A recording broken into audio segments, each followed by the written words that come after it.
Chers amis golfeurs et golfeuses, dans ma précédente vidéo, je vous parlais de Tom Wieschen et de tout ce qu'il a apporté à l'industrie du golf, aux golfeurs pour l'amélioration de leur jeu et aux club-fitters, club-makers sur toute la planète. Parce que Tom Wieschen est sans aucun doute le principal inspirateur des meilleurs club-makers dans le monde. Ainsi, par exemple, à l'heure actuelle, je crois qu'il n'est guère de clubmaker professionnel qui ne monte les séries autrement qu'en moment d'inertie et non plus en swing weight. À cet égard, je dirais que c'est moi-même qui, en 2006, ai rapporté cette notion des États-Unis et ai commencé à le faire, et maintenant pratiquement tout le monde le fait, notamment ici en France, mais partout en Europe et ailleurs. Alors, en 2006 environ, c'était à peu près à ce moment-là, Tom Wieschen avait également écrit son ouvrage The Search for the Perfect Golf Club, à la recherche du meilleur club, dont je parlais également dans ma dernière vidéo. Et puis également, il a sorti un petit opuscule qui s'appelait Les 12 mythes qui pourraient ruiner votre jeu de golf. Cet opuscule a eu énormément de succès et il a été repris quelques années plus tard, il y a environ 8 ans, dans une nouvelle version qui était les New 12 mythes. Alors, ceci a été après traduit par mon collègue et ami Alexandre Murphy, et j'ai eu l'occasion de le distribuer à énormément de golfeurs depuis qu'il existe. Et c'est de ce petit opuscule dont je voudrais vous parler, et puis surtout vous le lire en fait, parce que vous verrez, c'est absolument passionnant, et je pense que c'est plus facile à l'entendre comme ça, peut-être en plusieurs épisodes, qu'en le lisant, on n'a plus jamais le temps de lire de nos jours en effet. Voilà comment Tom Wieschen commence cet ouvrage. Et là, vraiment, je reprends ce que Tom Wieschen a écrit. En 38 années dans l'industrie du matériel de golf, en tant que designer de clubs de golf depuis 1986, j'en ai appris des tonnes à propos de la science de la performance des clubs de golf. J'ai aussi appris beaucoup de choses à propos de la façon dont les clubs de golf sont vendus aux golfeurs. Quelles que soient les marques dont vous voyez les modèles disposés dans les racks des magasins de golf et des pro shops, le business model de vente est le même.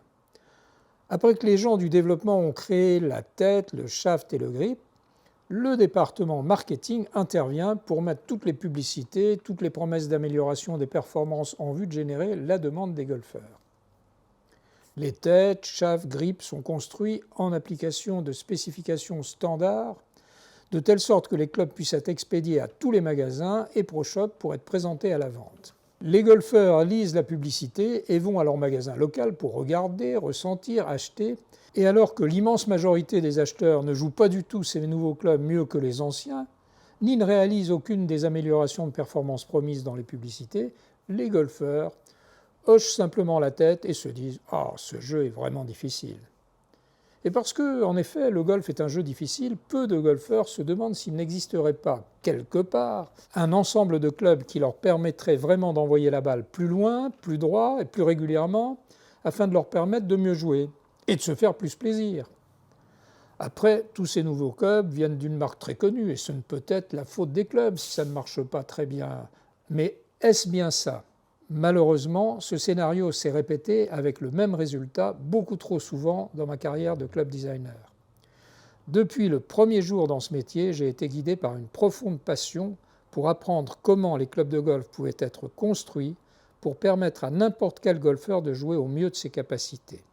J'ai aussi souvent levé les yeux au ciel à la lecture de beaucoup des promesses faites pour promouvoir les clubs de golf. C'est pourquoi j'écris des livres à propos des clubs de golf. C'est pourquoi aussi j'espère sincèrement que vous pourrez utiliser un peu de ce que je partage dans ce petit opuscule pour vous guider vers les meilleures décisions lorsque vous achèterez des clubs de golf. Avec mes meilleurs vœux dans ce jeu magnifique, Tom Wieschen. Mythe numéro 1. Les clubs modernes envoient la balle plus loin. En réalité, pas du tout. Ce que vous voyez est la résultante de bien trop d'années de compétition féroce entre les différents fabricants de clubs de golf. 3 choses interviennent prioritairement dans la distance à laquelle vous envoyez la balle. Le loft de la tête de club, la longueur du shaft et la vitesse à laquelle vous swingez. Il est important de noter néanmoins que plus le shaft est long et ou rigide et ou lourd, plus le loft de la tête est bas, plus le club est difficile à jouer. Ces dernières années, votre vitesse de swing est probablement restée relativement la même. Mais les lofts et les longueurs de vos clubs ont-elles changé? Petit à petit, depuis environ 25 ans, les fabricants de clubs n'ont cessé de modifier les lofts de leurs clubs en les baissant un peu tous les ans, dans l'unique but de pouvoir affirmer qu'ils vont plus loin que les anciens. Ainsi, lorsque vous allez à la démo d'un fabricant taper le nouveau fer 7 et qu'il va plus loin que votre actuel fer 6 ou 5, vous savez désormais pourquoi. Ce beau fer 7 tout neuf était en fait un fer 6 il y a quelques années, et probablement même un fer 5 quelques années encore auparavant. D'une certaine façon, cela pourrait être drôle, si cela n'avait pas un effet aussi dévastateur. Le constat est simple. Les golfeurs achètent des clubs dont la conception même les rend injouables pour la grande majorité des joueurs amateurs et doivent se munir de clubs supplémentaires dont ils n'auraient pas eu besoin normalement. Pour expliquer ce phénomène, commençons au commencement. Dans le monde du club fitting, il y a une règle appelée la règle des 24-38. Pour résumer, on considère que la majorité des golfeurs amateurs ne peuvent pas jouer de façon suffisamment efficace un club qui a moins de 24 degrés de loft et 38 inches de long. Tout simplement car un club plus long et moins ouvert requiert des qualités techniques et athlétiques que la plupart des golfeurs ne peuvent acquérir. Il y a 30 ans, cette règle du 24-38 comprenait le fer 3. On pouvait donc tout naturellement s'attendre, en achetant une série du fer 3 au pitching wedge, à pouvoir taper correctement le fer 3. En raison de ce syndrome des lofts décroissants modernes, cette règle du 24-38, qui n'est plus respectée, rend les fers 3, 4 et même souvent 5 injouables pour la majorité des golfeurs, et j'ajouterai même les fers 6 souvent. Que devez-vous donc faire? Eh bien c'est très simple. Les fabricants de clubs veulent simplement vous faire acheter 3 clubs de plus pour compenser ce véritable traquenard dans lequel ils vous ont coincé. Vous devez donc désormais acheter des clubs hybrides plus faciles à jouer pour remplacer les fers 3, 4 et 5 devenus injouables.